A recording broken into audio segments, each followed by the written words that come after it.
seja nosso Senhor Jesus Cristo, o Deus da vida, o Deus da esperança.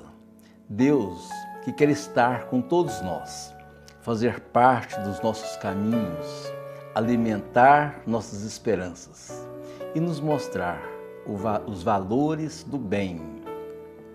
Meus irmãos e minhas irmãs, nós continuamos refletindo sobre a liturgia da palavra que é lida nas missas, na celebração da palavra, neste tempo que estamos vivendo, tempo comum, um tempo litúrgico chamado tempo comum.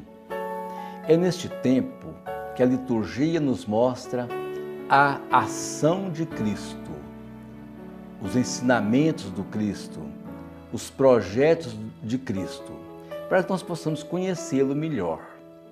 Aliás, nós precisamos de conhecer melhor o nosso Deus. A teologia nos motiva para isto. Antigamente, teologia era uma ciência só para padres, seminaristas e bispos. Mas depois do Concílio Ecumênico Vaticano II, todos nós, leigos, leigas, povo de Deus, somos chamados, convidados a conhecer um pouco mais teologia.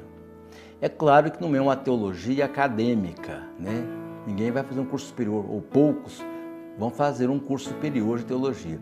Mas é possível sim entender o que é a teologia, essa ciência que estuda Deus, que ensina sobre Deus, né? E aí nós vamos nos tornar mais próximos de Deus, mais íntimos de Deus. Em muitas paróquias acontecem os cursos de formação, curso de teologia. Aqui em Pará de Minas nós temos vários cursos, por exemplo, o curso da Forania de Nossa Senhora da Piedade. Outras paróquias também têm. E eu participo do curso de formação da paróquia de Santo Antônio, lá no bairro Santos Dumont, a paróquia do Padre Geraldo Gabriel. É muito bom estudar, descobrir essa presença de Deus na vida. E a teologia vai nos motivar para isto, né? As experiências vividas por grandes teólogos, por Dom Luciano, pelo Padre João Batista Libânio, que era um grande teólogo, né? Enfim, muitos que falaram sobre teologia e de uma forma prática. Aliás, existe uma grande diferença entre aquela teologia acadêmica, a literatura acadêmica e essa teologia vivida, né, experimentada. Tem um grande teólogo que chama Padre José Comblan. Ele faz isso muito bem. Ele mostra que a teologia precisa ser vivida no dia a dia das pessoas, nas realidades das pessoas. Isso é muito bom, né? Acho que todos devem fazer isso, fazer um curso de formação. É muito bom, né? E hoje, meus irmãos, nós queremos refletir um pouco sobre o Evangelho, sobre a liturgia da palavra, que foi lida no dia 12, domingo passado, né? Que foi o 6º domingo do tempo comum, que falou sobre a questão das leis. É interessante a gente conhecer um pouco sobre leis. E Jesus também teve essa preocupação de falar sobre leis, porque elas condicionam as pessoas, né? Podem ajudar, podem dificultar. E desde o início da história bíblica, a gente já percebe isso aí, essa influência de leis, de mandamentos. Por exemplo, o Decálogo, que são os 10 mandamentos da lei de Deus. Era a lei de Deus, né? E é importante a gente colocar que esses ensinamentos devem sim serem aprimorados, adequados, experimentados, né? Lá no livro do Eclesiástico, conforme lemos domingo passado, tem escrito assim: diante do homem estão a vida e a morte, o bem e o mal. Ele receberá aquilo que preferir, né? No livro do Eclesiástico. É verdade. Aliás, o escritor, né, o autor sagrado, foi bem objetivo, né? existem esses dois caminhos aí. Cabe a cada um de nós escolher o melhor. É claro que nosso Deus quer que escolhamos os melhores caminhos, né? Que nós prefiramos os melhores caminhos. Mas Deus nos dotou também do livre arbítrio. Nós podemos escolher, devemos escolher os melhores, mas temos liberdade, né? Depois, lá no versículo 16 do Eclesiástico, fala assim, 15, versículo 16. Se quiseres observar os mandamentos, eles te guardarão. Se confias em Deus, tu também viverás. Né? É claro que quem opta por Deus, opta pelo bem, pela retidão, pela justiça. Esses caminhos são melhores, eles florescerão, eles nos aproximarão de Deus e dos projetos de Deus, né? Jesus considera as leis que ele encontrou aqui neste mundo. É interessante a gente perceber isso. Quando Jesus veio, já existia mais ou menos 1.800 anos de caminhada, desde Abraão, passando por Moisés, por Arão, pelos reis, pelos juízes, pelos profetas e tal. Havia então 1.800 anos de história bíblica. E nessa história do povo israelita, muitas leis foram feitas. Deus instituiu para eles 10, são as 10 leis do decálogo, né? Os mandamentos da lei de Deus. Uma tábua, foi muito solene, muito bonito, Moisés recebeu, né? Trouxe para o povo de Deus, para o povo israelita. Jesus encontrou isso pronto. Mas é interessante que os judeus complicaram muito, misturaram muito, criaram muitas leis. E quando Jesus chegou, já eram 613 leis. Aí estava muito complicado. Misturaram leis religiosas com leis civis, com costumes dos povos. Até para sentar numa mesa tinha lá um jeito lá que era colocado. E era interessante que elas tinham dois princípios, os positivos e os negativos, né? As leis positivas eram 248 leis, as negativas 365 leis. Quer dizer, era mais o negativo do que o positivo. Não faça isso, não, ou não, faça isso. Era o negativo e o positivo. Totalizando tudo, eram 613 leis.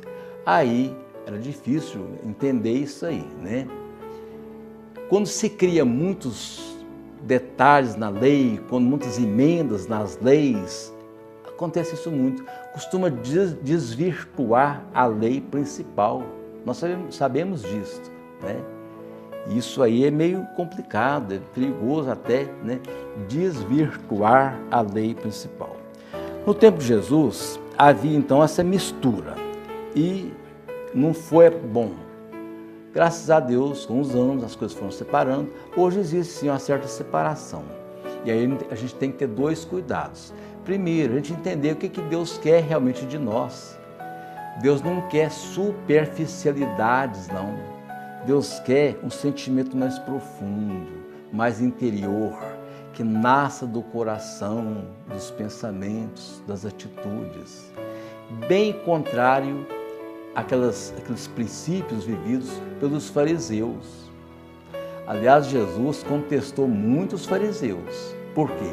Viviam a fé exterior, só de aparências, mas no fundo não tinha muita coisa não. Deus não quer isso não. Deus quer que a nossa ação, né, a nossa participação no seu reino seja mais decisiva, né, mais objetiva. Não é isso? Pois é, então, continuando a questão das leis, quem praticar e ensinar os mandamentos será considerado grande no reino dos céus.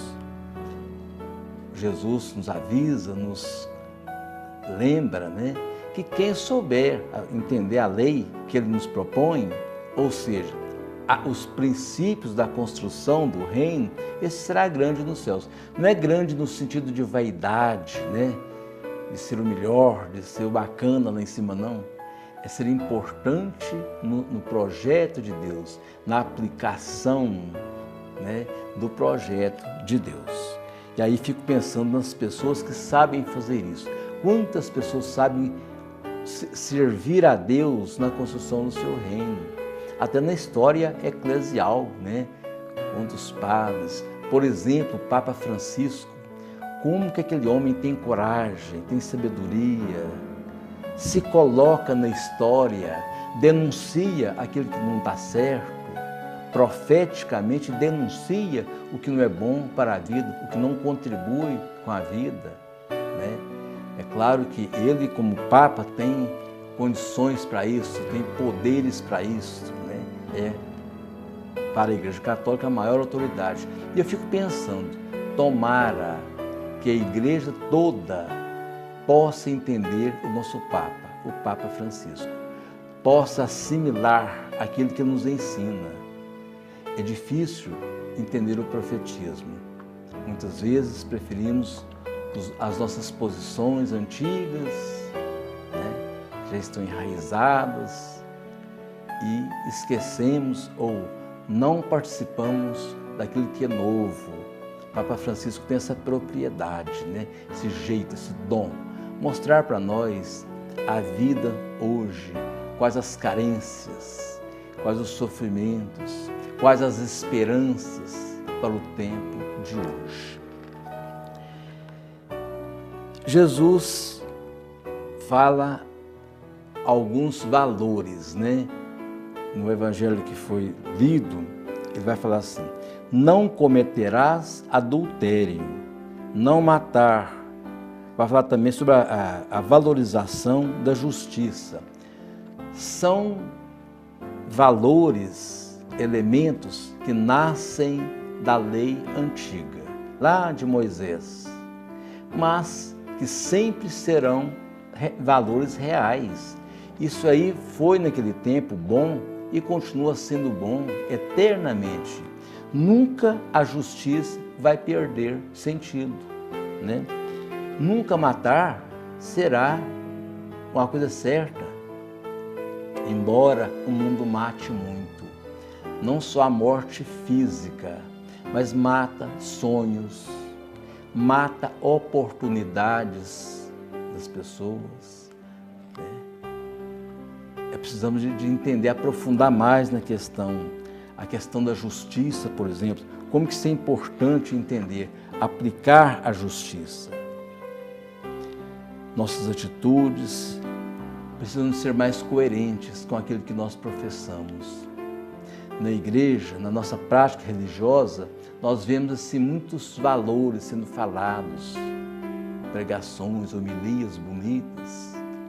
Mas será que somos capazes de transferir aquilo que escutamos para as nossas ações?